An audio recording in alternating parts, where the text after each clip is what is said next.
Hello. Um, my webcam is looking really weird, and I haven't showered in 2 days, which is awesome. Really cool of me to do. But hey, YouTube. Um, yeah, so I just got back from Montreal, and before that, I was in Toronto, and those were really cool experiences, and I'm really glad that I went. And I think it was like a smart um use of money compared to like if I had wanted to go to like Japan and stuff. And Japan looks really cool and like I'm sure would be awesome in its own way. But given that I haven't worked in a year, um, I just doesn't make sense for me to spend that much money. Um, and I still have to figure out like the specifics of like what I'm spending money on otherwise. Um, so good news. It was a really fun trip, and I don't think I got COVID, which we were really trying to prevent. Of course, that kind of like limited what we did. I really wanted to go to a jazz bar, but it was just like, it doesn't make sense right now. So I'll probably go whenever this wave finishes up, assuming it does. I'm pretty sure it will. But anyways, enough rambling. I just wanted to talk a little bit about stuff I've read this year, but I'm probably just going to talk about some of the standouts. Um, but I'll go chronologically through. So I started this year, and I'm going to pull up my Goodreads just to like see if I have any notes. Probably don't. But yeah, so anyways, my books. Okay. Um, yeah, so this year I read a lot of stuff, some pretty cool stuff. What I read first, um, I read Crying in H Mart, and so this was an okay book. Um, I liked. I mean, you could tell she cared about her mom. It was like kind of a complicated relationship, and it was good. It was a good book. I enjoyed it. It was not like spectacular, and I think honestly, it felt like there could have been more to the ending. I don't know. It was a little bit anticlimactic. Um, Granted, I think it's smarter that she focused more on life than death. Um, yeah, and then so after that, I read. What did I read? I think. Well, I had just finished Blood Meridian like right before these started. Um, but I actually read next. I believe is it not? Did I not put it in my? Okay, maybe I didn't. Um, I read My Struggle, and no, I read Actual Air, and I don't know. Actual Air was good. I think David Berman had like some really good poetry in there. A lot of it kind of did feel a little bit Mad Libby, which to be fair, like the poetry I write sometimes is like that. Um, but yeah, so I read that because I like decided I wanted to read a book a month or whatever, which I've mostly stuck to, and actually like gives me stuff to talk about. Um, yeah, and so then after that, I read My Struggle, book 4. I think it's called Dance in the Dark. That was a really cool book to read. There's like some parts where I just like wish he wouldn't write about it, um, but it's like very like autobiographical and almost to the point that it's like, okay, I don't know if he like actually like did he um Like, is he making stuff up? Because who in their right mind would remember all that stuff? Like, he'll talk about like specific things on specific days that, like, I don't know. It's just like so much detail. Like, oh, we went to this party. I got drunk. Here's what I knew the next day. Then we went to this other party. Then we went to blah blah blah blah blah blah blah. A lot of stuff, and he remembers it pretty well. And so I don't know. Maybe he just like took um, some careful notes, but I definitely think it's a little bit. I mean, he has to fill in gaps somewhere. But yeah, it was really interesting. He kind of talks about like the traumas of having an alcoholic father. And that's like his real, I think, struggle in the novel is like coming to terms with like kind of his dad, who I think they actually talk about like more like actual abuse in the earlier novels. But yeah, basically just coming to terms with like his dad kind of outgrowing him or like not really being a consistent father, and like, or I guess really him like outgrowing his dad and that kind of stuff. But there's stuff about like sex, and some of that is really weird and kind of nasty, and I wish would have been in the book. Um, and then some of it is like, okay, yeah, this is like kind of funny. The funny part, like another struggle in the book is that um, he hasn't lost his virginity because every time he's with a girl, he just, you know, too early, before things even start. So I don't know. That was funny. That hasn't like I didn't even know that was people's experience really. Um, so that was fun. And then after that, I read The Joke, and that's kind of another similar novel in that one of its main focuses is um, like sex and um, but in this case, like it's more nasty and mean spirited about sex, I think. And it's just like I don't know. It's definitely it's a gross book at times, um, but it's also really interesting in um, like how it is like it uses the politics of the Soviet Union, but it's not really about or sorry of Czechoslovakia, and like that's a major point. But it's not really like about those specific politics. It I would say it's political, and I think like the writer of the novel said like, oh, this isn't political. I would say it is, because it's just like the politics of like I don't know, being like shut out from society and like things being blown out of proportion.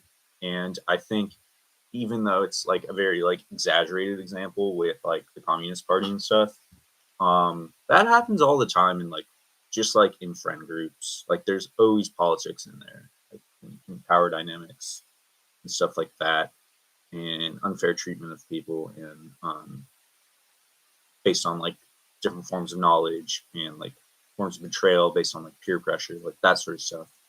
Um, was really interesting. It also has some really cool stuff about like music in the Soviet or sorry in the Eastern Bloc, and like how folk music has like changed with that. And I really appreciated that writing. Like it's kind of like it seems like non sequitur, but that's another like political part is like how um, folk tradition kind of got changed during modernization, and kind of doesn't really touch it on the differences between like that and how that works in like the Eastern Bloc, or sorry, between the Eastern Bloc and like in Western countries. But yeah. Um, okay, what did I read next? I'm trying to remember. I think it was a good book. Not my favorite though. I read The Stranger. I had borrowed, I believe it was A Stranger that I read next. Um, so I borrowed this book from Okay, it was either The Stranger or The Rules of Attraction. I think it was The Stranger. So I borrowed this book from this girl that I was dating at the time, and um, that didn't work out, which is cool. Um, but me and her had a lot of similar interests, and she recommended this book to me, and I don't think I liked it as much as she did. I thought it was like just like kind of fun, and it's existential. And I'd had a discussion about this book with my friend Luca, who he reads so much, like he reads a crazy amount. And I went to Montreal with him, and I asked him like, how do you how do you read so much? And he's like, I just like go through it. And I'm like, what? That's poetic. That was poetic to me. Like he just like lets.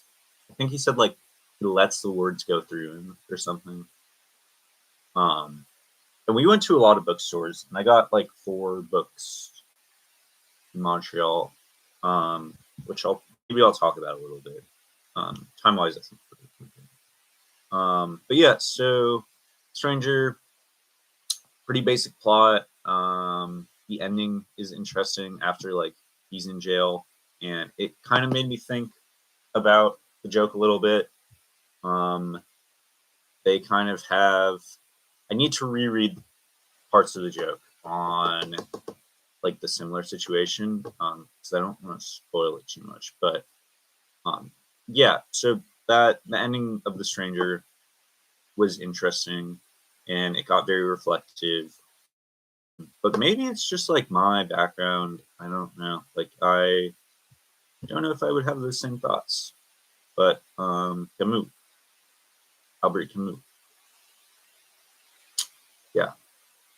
Um, and so what did I after that I read The Rules of Attraction, and The Rules of Attraction was at like a time pretty close to the joke. I think I read the joke, or sorry, not the joke, the Stranger.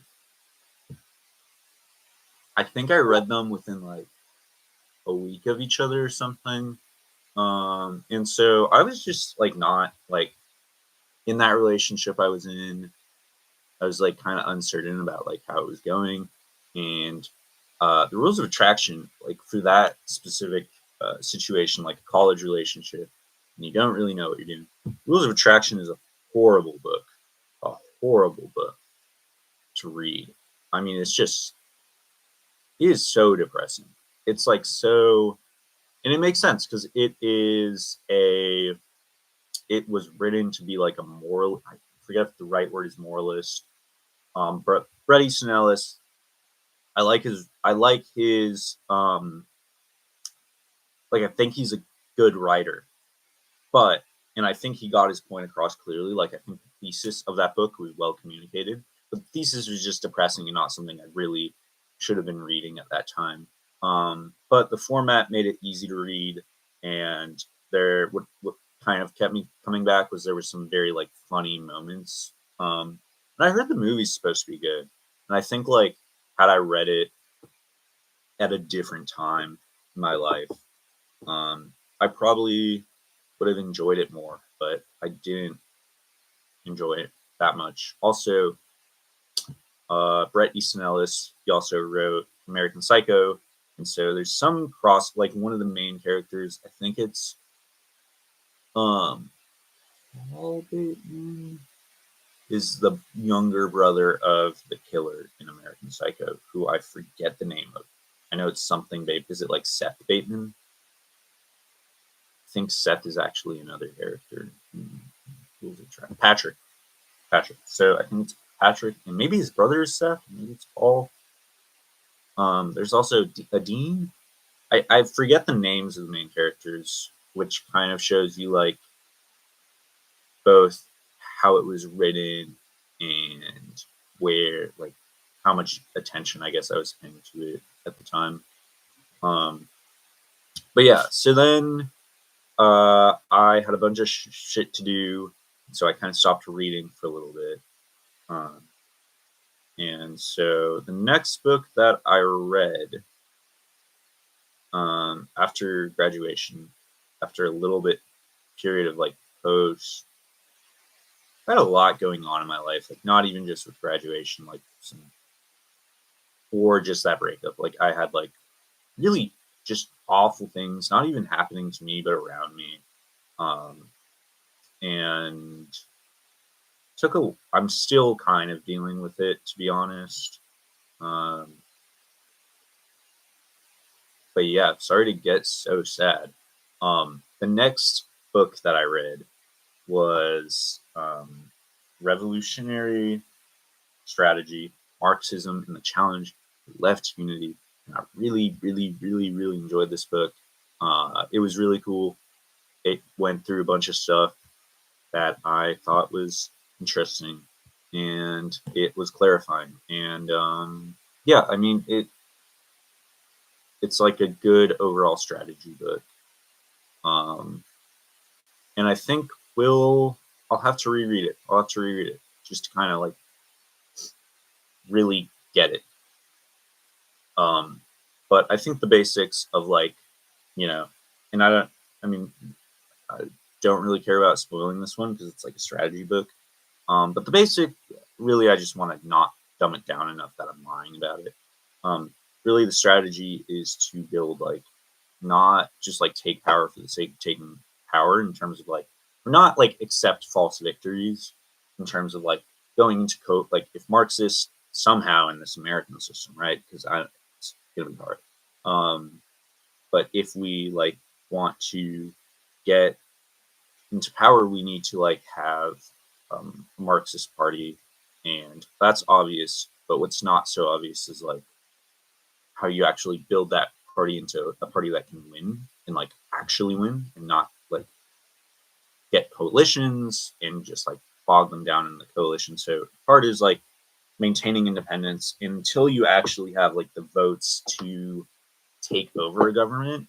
Do not like take over a government because that's going to be like totally just demoralizing. And I mean, don't like get into a coalition that makes you culpable of like the government. But that's the book didn't really address how that works on a local level so much because obviously you're gonna have pockets where like the lefts will be in government, but they're also going to be oppositional to like the federal government. And it talked a little bit about federalism and like how that differs between like what is it like more centralized states and like but I don't know. So it could be updated, I think, a little bit, but also like food for my own thought too. Um yeah, and so then read a lot in July. I didn't really have much access to my phone. So I read 3 books in July. I read um, Israel's Black Panthers, The Radicals Who Punctured a Nation's Founding Myth. That was an interesting book. Honestly, didn't, now that I reflect on it now, I don't know how much substance it had, but there was some, like the early parts were really, really interesting. And then I just think like the scholarship wasn't so good, and it kind of the ending was a bit demoralizing. And I don't like know if the title "The Radicals Punctured Nations Found Myth" like I don't know if punctured. I don't know if I would go as far as punctured. I mean, yes, but like I don't know. Israel sucks, but you know, I actually kind of have to deal with it. So, um, yeah. Then I read Memory for Forgetfulness, August Beirut, 1982. Um, I read this for a book club, but like the book club, no hate, it's been a little bit mismanaged. So I don't know when we're actually going to be talking about this or like having our next meeting, but that's okay. Um, yeah, and so then, and it was like a fine book. I think it's just like its style of like prose and poetry and going between the two didn't really like mesh well with me. And the certain aliases that are used is really confusing. Some of the poetry is quite nice, but all in all, like not my favorite read. I wish it had connected with me more, but it didn't really. And so then after that, oh, I also before that I read Valis, and I love Valis. Valis was really good. Um, it's was the second Philip K. Dick novel I've read. It was really interesting. It was really like, weird plot twists. The writing was quite nice in turn for most of it, but there were like large parts you kind of have to skim through.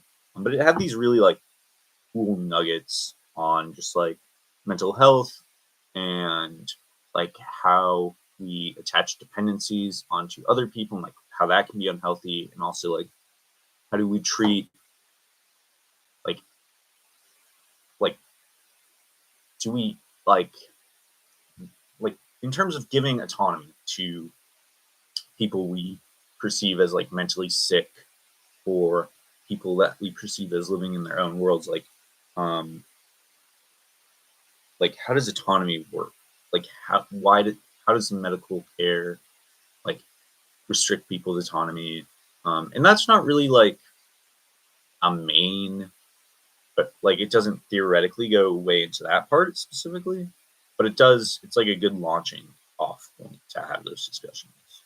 And so after that, then I read Memory Forgetfulness, which I honestly, yeah, slog. Sorry, but yeah, I don't know. But then the last book I've read in full was Maze of Death by Philip K. Dick, and ooh la la, that was so fun. It kind of has these themes of like, um, uh, what's the word, like hell is other people. I guess that's not really a theme, but human relations and how like basically like eroticism and stuff that can kind of be maybe created, like how that can be amplified when you're constantly with the same people, not really like developing yourself outside of that. Um, and that would be weird if you like kind of buy like the traditional anthropology of like people living in bands. But we're finding more and more that that's not exactly true. And that brings me into the books that I'm reading right now. Um, so I am reading David Graeber's The Theory of Everything. It's a really interesting book. I think it does a lot of criticism, and uh, it makes some leaps that are a little bit too much, and then it'll always do this thing where it like makes a leap, and then it says, "But we can never really like know for sure."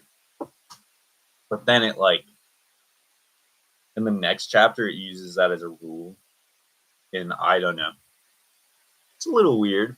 I don't think they're like bad scholars, but and I don't think like a lot of the information that they present is really interesting and cool. So I like it for that. But I think I do need to read it a little bit more critically.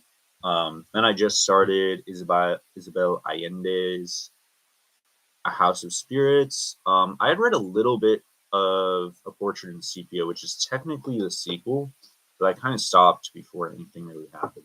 And that book's, I like the writing a lot. It's nice writing. But I haven't gotten into it to comment too much on like themes and stuff. And then, yeah, I'm also reading Marx's The Grandees.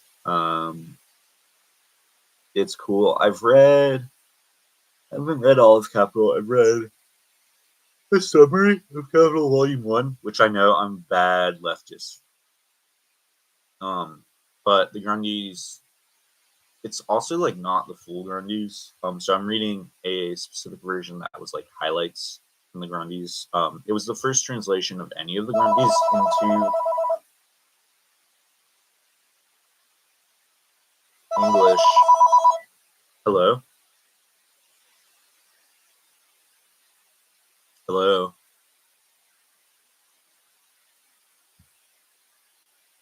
Okay, sorry.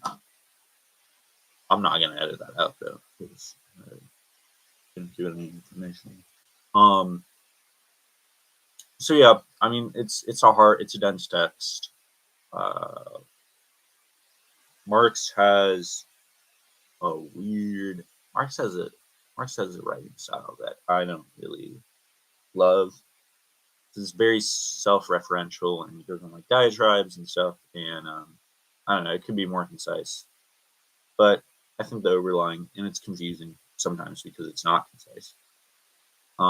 But I think Marx is kind of one of those writers where like the more time you put into it, the more like you'll get out of it. But also like it's helpful to look at other sources. Or maybe I'm just dumb and like not smart enough to read Marx. Um, and then I've been reading Freud for the past couple of months, like on and off. His lecture series on psychoanalysis. I don't know. He's a little bit of a charlatan, but it is also really interesting stuff. And like, I think that one is pretty easy to read critically now that we just like know a lot more. But also, like, I don't know. But yeah, so those are the books that I've read this year or that I'm reading this year. Um, Yay! I guess I also read a graphic novel in a Montreal bookstore on a rainy day. Like, I think I'm pretty sure I read the whole thing, but it was like a children's book, but for adults, kind of like it was like a small comic book, and it was fine and it was cool. Um, but yeah, so thank you.